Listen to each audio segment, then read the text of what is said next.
Let's talk about some of the stocks we're focusing on today. Alibaba shares rising as the Chinese e-commerce giant is set to expand into Europe with a focus on building local businesses and online platforms outside of China. This move comes after China's central bank cut its interest rate.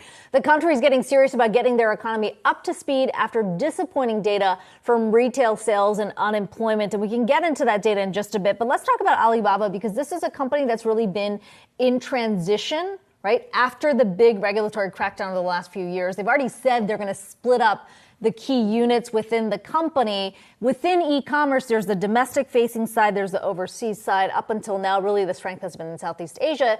Now they're making a big bet on Europe. Yeah, it is interesting to hear that commentary and to see the stock reaction.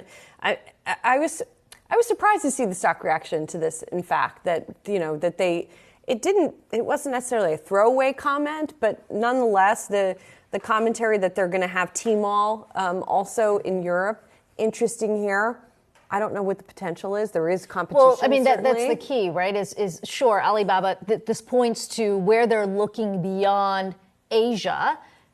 But can it actually do well in Europe is the question. And the model is a bit different than what exists right now. But it does feel like when you think about how Alibaba operates in the e-commerce domestic market, that is very, very tailored to the Chinese market. Right. Is it translatable? So how is it going to look when they actually go into Europe? It's a good question. I mean, and then you have the China backdrop as well. When you go back to domestically, we did get more disappointing data today. Industrial output, retail sales slowing.